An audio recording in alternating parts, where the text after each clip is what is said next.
بسم الله الرحمن الرحيم والصلاة والسلام على أشرف الأنبياء والمرسلين وعلى آله وصحبه ومن استنى بسنته إلى يوم الدين. Donc aujourd'hui, Inch'Allah, dans notre série Tafsir simplifié, nous allons voir la partie B de la troisième partie de Surat Naba. Donc Surat Naba, par troisième partie, mais B. Nous avons déjà parlé de A. Dans le A, Allah nous a montré la torture et la récompense de ceux qui n'ont pas cru. Mais dans cette partie, il commence avec quoi? De parler des pieux. Ok? Donc l'autre partie, il a parlé des gens qui ont échoué. Maintenant, il parle des gens qui ont réussi. Il dit quoi? Inna lil muttaqina mafaza. Ok? Il a dit, pour les pieux, ça serait une réussite. Donc il y a deux types de personnes dans cette sourate. Donc les kuffars, les mécréants, qu'on a dit quoi? Les taurina. Là on a dit les taurina, ma'abal et les taurina, c'est les mécréants qui ont échoué. Après Allah a dit les quoi? La réussite pour qui? Inna lil muttaqina. Al muttaqina. Donc il a dit quoi? Que c'est la réussite. Donc c'est Jannah. Donc il faut avoir la patience. Il faut avoir la patience pour avoir Jannah. Donc tu vas réussir dans cette vie, tu vas réussir dans l'au-delà. Mais la seule façon de réussir, c'est avoir ce qu'on appelle at-taqwa. At-taqwa, c'est de croire en Allah et se protéger par conséquence. Donc quand on dit taqwa, c'est pas seulement la crainte, parce que khawf, c'est la crainte. Mais taqwa, c'est d'avoir la peur et de se protéger contre cela qui nous effraie. Ok? Donc quand tu fermes ta porte la nuit, c'est parce que tu as peur que quelqu'un te trouve à l'intérieur. Donc tu fermes la porte pour te sécuriser. Donc c'est ce qu'on appelle at-taqwa. Donc ici, Allah nous dit que les littaqin, et ils auront la réussite. Donc il faut avoir aussi la patience pour l'avoir, parce que c'est pas quelque chose qui est simple à avoir. Après Allah dit hada'iqa wa anaba. Et dans cette réussite, qu'est-ce qu'ils auront? Ils auront des jardins et vignes. Donc jardin et vignes, en fait, c'est juste de parler d'un jardin qui est luxe, un jardin VIP. Ok? Après Allah dit wakawa iba atraba. Il a dit des belles au sein arrondi d'une égale jeunesse. Donc c'est quoi? C'est de très belles filles de même âge et qui sont compatibles. Parce que parfois tu peux voir une femme qui est très belle. Donc les femmes aussi peut-être vont demander, et pour eux, qu'est-ce qu'elles vont avoir? Et Inch'Allah, peut-être Allah va leur donner aussi des hommes pareils. Donc c'est pas seulement qu'elles sont jeunes, mais aussi compatibles. Donc c'est une personne avec qui tu te comprends facilement. Parce que tu peux trouver une personne qui est jolie, belle, beau, etc. Vous vous mariez ensemble, mais vous n'êtes pas compatibles, vous ne vous comprenez pas. Donc par exemple, si toi tu aimes la journée, elle aime la nuit. Donc si tu aimes le rouge, le blanc, elle aime le noir, etc. Mais ici Allah nous dit qu'elles seront de même âge, donc vous aurez le même âge et elles seraient compatibles. Ok? Donc après quoi? Après Allah a dit la yasma'una fiha. Donc après il a dit wa ka'san dihaqa. Wa ka'san dihaqa. Maintenant, il a dit et coupe débordante. Ça veut dire quoi? En fait, c'est des tasses avec pleines de boissons luxe et exotiques. Ok, si tu veux comment dire, la champagne, le vin, etc. Tu peux boire ça, mais au paradis. Donc maintenant, certaines personnes vont dire, attends, c'est ce que tu vas avoir au paradis. Même sur terre, c'est interdit de boire. La religion l'interdit. Mais si c'est au paradis, là-bas c'est permis. Donc maintenant, si tu pars à une invitation sur terre, la façon dont les gens se comportent dans le luxe, c'est quand ils ont des choses luxe. Donc Allah aussi dit que lui aussi, il va avoir des invités. Ces invités, c'est qui? Les taurina ma'aba. Il va les inviter dans quoi? Dans des jardins. Et dans ces jardins, il y aura quoi? Il y aura disons, c'est des jardins qui seront très luxe, il y aura de belles femmes, il y aura aussi des boissons de luxe. Ok? Et dans ces jardins, Allah le dit que ses invités n'auront pas à entendre quoi? La yasma'una fiha laghwan wala kidhaba. Ça veut dire quoi? Allah, ils n'entendront pas, ils n'entendront ni futilité ni mensonge. Donc l'aghwa, ça veut dire c'est des futilités, donc des gens qui racontent du n'importe quoi, que ce soit à la télé, que ce soit dans les familles, que ce soit un peu partout, on parle de mauvaises choses de la religion. Et kidhab, si on ment sur la religion. Donc dans la vie, c'est le musulman qui entend toujours des paroles contre la religion. Ceci les fait mal. Certains exagèrent même, ou ils vont même au-delà de leurs limites, à faire des choses qui ne sont pas permises dans la religion. Mais tellement qu'ils en ont marre d'entendre ces conneries. Donc des gens qui sont par exemple à la télé, qui sont des soi-disant experts dans les études islamiques, qui racontent des conneries, des mensonges, et nous devons écouter à cela. Dans cette vie, on prend ces soi-disant experts, que ce soit dans les grandes chaînes de télévision ou autres, de journal, ils sont toujours invités, ils racontent du n'importe quoi, et tout le monde est obligé à les écouter. Maintenant, la personne qui connaît l'islam, qui vient pour défendre l'islam, on le considère comme la personne qui ne connaît absolument rien. Donc Allah nous dit ici, ne vous en faites pas, ça vous fait mal, je le sais. Mais quand vous serez dans mon jardin, en tant que mes invités, vous n'aurez pas à entendre cela. La yasma'una fiha laghwan wala kidhaba. Après Allah dit quoi? Jaza'an min rabbika ata'an hisaba. Pour les mécréants, Allah avait dit quoi? Jaza'an wifaqa. Ils ont eu exactement ce qui, donc ici c'est à titre de récompense, de ton Seigneur, et à titre de don abondante. Jaza'an min rabbika ata'an hisaba. Maintenant pour les mécréants, Allah avait juste dit Jaza'an wifaqa. Ils ont eu exactement ce qu'ils méritent. Mais pour les croyants, il dit quoi? Qu'il va nous donner plus que ce que nous méritons, Inch'Allah. Mais il faut beaucoup se battre parce qu'on ne fait pas des cadeaux à n'importe qui. Donc Allah dit quoi?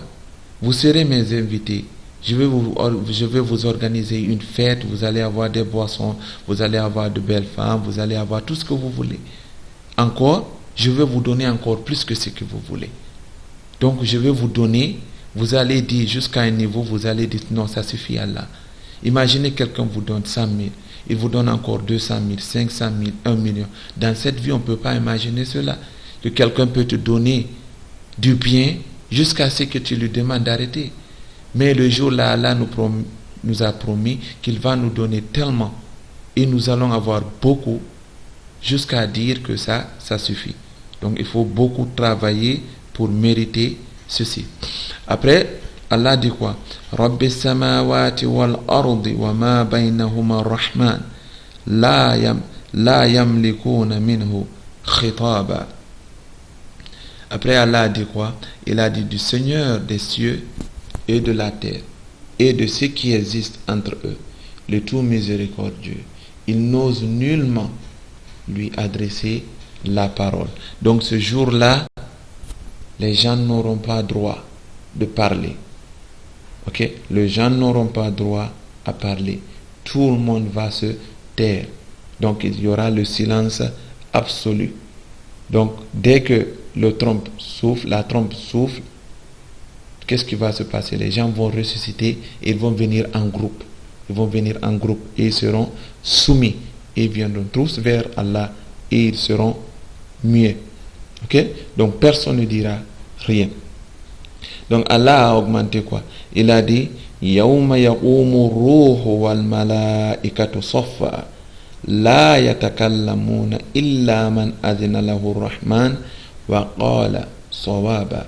Il a dit du Seigneur des cieux et de la terre et de ce qui existe entre eux, le tout miséricordieux. Il n'ose nullement adresser la parole. Après il a dit derrière cela, le jour où l'esprit Yawma yaqumu ruhu et les anges se dresseront en rang. Donc ils seront en rang. Les anges seront en rang et l'ange Jibril, Inch'Allah, sera aussi en rang. Nul ne saura parler, sauf celui à qui le tout miséricordieux aura accordé la permission. Donc personne ne parlera ce jour. Donc si tu avais par exemple un marabout qui t'avait juré que le jour de la résurrection il viendra il viendra négocier pour toi, Allah nous dit ici, personne n'osera parler ce jour, sauf celui à qui il donnera la parole. Et ce dernier aussi ne dira pas du n'importe quoi. Allah dit, et qui dira la vérité. Donc le jour-là, il n'y aura pas de mensonge. Chacun viendra, chacun à qui Allah donnera droit de parler, il parlera, mais il ne dira que la vérité. Ok? Après, Allah a continué. Il a dit, ذَلِكَ الْيَوْمُ الْحَقِّ فَمَنْ شَاءَ اتَّخَذَ إِلَى رَبِّهِ مَآبًا. Ce jour-là est inéluctable. Que celui qui veut prenne donc refuge auprès de son Seigneur. Donc, c'est le jour de vérité. Le jour que vous avez nié, malgré qu'il y a eu des prophètes, des messagers qui sont venus, vous parlez de cela, vous avez entendu à la télé, à la radio, il y a eu des livres, il y a eu des prêches et autres. À la mosquée, on vous a parlé plusieurs fois de ce jour, mais vous avez choisi de fermer vos oreilles et de ne pas entendre. Mais aujourd'hui, ذَلِكَ الْيَوْمُ الْحَقِّ, c'est le jour de vérité. Toute la vérité sera dévoilée ici, aujourd'hui. Donc, quand certains de vous étaient sur terre, vous avez cherché d'autres seigneurs. Ok? Donc, par exemple, vous avez oublié Allah. Parce que quand on parle de vénérer, on doit seulement vénérer Allah. Même le simple fait de rester à regarder une voiture et dire non, cette voiture c'est la plus belle des voitures. Si j'ai pas cette voiture, non, je vais beaucoup souffrir. Vous voyez des gens qui se suicident juste parce que leur compte bancaire a quitté 1 milliard, 5 milliards de dollars et s'est descendu à 3 milliards. Donc ils vont se suicider parce qu'ils vénéraient l'argent. Vous voyez une personne qui est là, quand par exemple une star de la télé fait des conneries, eux aussi ils vont faire cette connerie. Ou bien quand ces derniers pleurent, eux aussi ils vont pleurer. Ou bien vous regardez si c'est dans un concert, les gens s'évanouissent comme ça, parce qu'ils vénèrent la personne en face d'eux. Ils le vénèrent. Par exemple, quand une star meurt, il y a des gens qui sont même prêts à mourir, mais ils ne le feront pas. Ils vont s'évanouir et certains vont devenir même fous. Donc tout ça, c'est de vénérer ces personnes. Tu peux voir une maison et dire non, il faut que j'achète cette maison. Tu vas acheter la maison, vivre dans la maison et tu vas être vide. Parce que tu vénères ce que tu ne devais pas vénérer. D'autres font la musculation juste pour être, je ne sais pas, de ressembler à Arnold Schwarzenegger.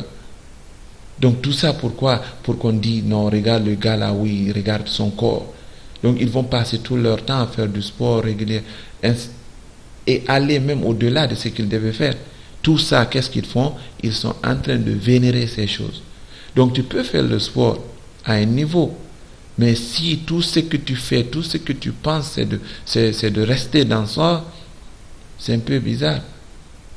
Donc les personnes qui vénèrent l'argent, le jour-là, Allah va leur dire, alors vas-y, c'est ton argent que tu vénérais, c'est les gens que tu vénérais, c'est les voitures que tu vénérais, les maisons, tes enfants, tes femmes, tes maris, etc. Ton mari, etc. Donc maintenant, va les vénérer. Il faut aller faire quoi? Chercher refuge auprès d'eux. Donc le jour-là, personne ne pourra rien pour toi, si ce n'est Allah subhanahu wa ta'ala. Donc Allah leur dit, alors aujourd'hui, allez chercher la protection avec ce que vous avez vénéré. Donc si c'est des marabouts qui vous avaient promis quelque chose, allez auprès de vos marabouts. Vous étiez avec eux là-bas. Je vous ai dit de ne pas aller, vous avez fait. Aujourd'hui encore, allez les voir. Donc c'est ce que Allah nous apprend ici. Après Allah nous dit quoi? Il a dit ذلك اليوم après ذلك اليوم الحق il a dit إنا أنذرناكم عذابا قريبا يوم ينظر المرء ما قدمت يداه ويقول الكافر يا ليتني كنت turaba. Qu'est-ce que cela veut dire? Allah nous dit, nous vous avons averti d'un châtiment bien proche. Parce que quand tu parles de la mort, de la résurrection, les gens vont te dire, non, après. Tu vois un jeune qui est là, tu commences à parler avec lui, de commencer à faire la prière régulièrement, de commencer d'apprendre le Coran régulièrement. Il te dit, non, en ce moment, je dois me préparer pour un examen. En ce moment, je travaille, j'ai pas le temps. Je te dis, j'ai pas le temps. Qui t'a dit que tu n'as pas le temps? C'est en ce moment que tu as le temps. Mais quand la mort te rendra visite et tu ne sais pas quand, où et comment, donc en ce moment tu réfléchiras. Mais ça serait trop tard pour toi. Donc Allah nous dit ici quoi? Nous vous avons averti d'un châtiment bien proche. Le jour où l'homme verra ce que ses deux mains ont préparé. Donc tout ce que nous faisons, nous le faisons avec nos mains. Donc le jour-là, tout ce que nous avons fait sera présenté devant nous. Et les infidèles diront quoi? Hélas, pour moi, comme j'aurais aimé n'être que poussière. Donc Allah nous dit qu'il nous a envoyé des prophètes pour nous rappeler de lui. Il nous a avertis de la résurrection. Certains ont cru, donc ils se sont rappelés d'Allah, ils ont vécu comme Allah voulait. Ok? Mais il y a d'autres qui se sont moqués de ce jour.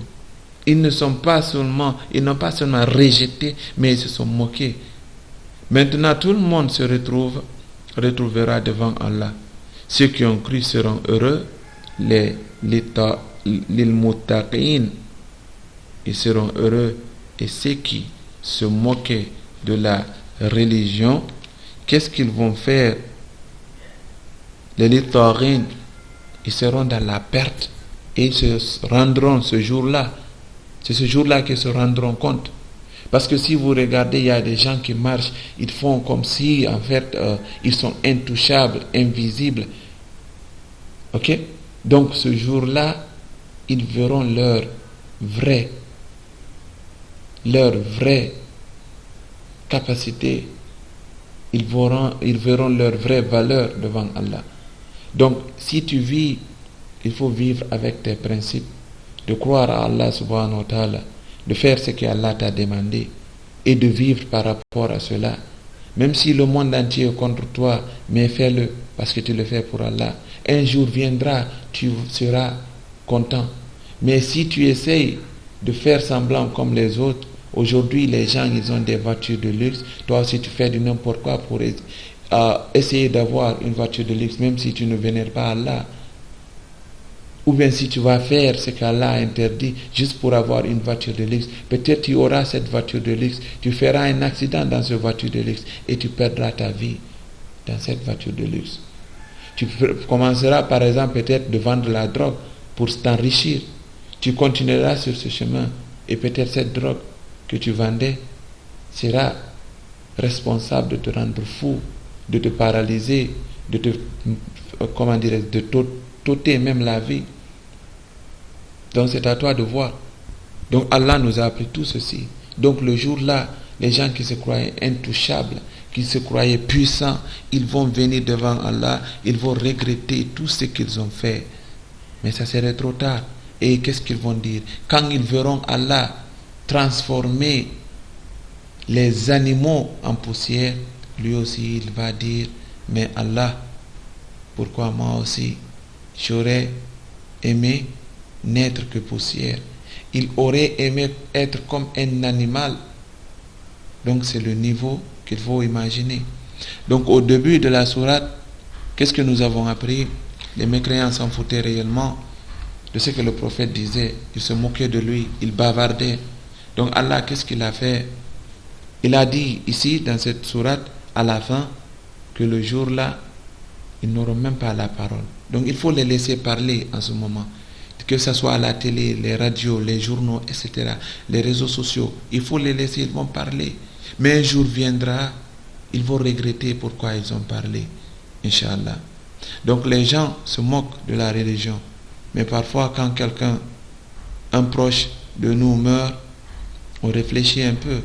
Et après on l'oublie, en oubliant que nous serons oubliés de la même façon que lui. Donc c'est la fin de la sourate. Inch'Allah, il faut beaucoup méditer pour mieux comprendre la sourate et utiliser tout ce que vous avez appris. À la prochaine épisode, Inch'Allah.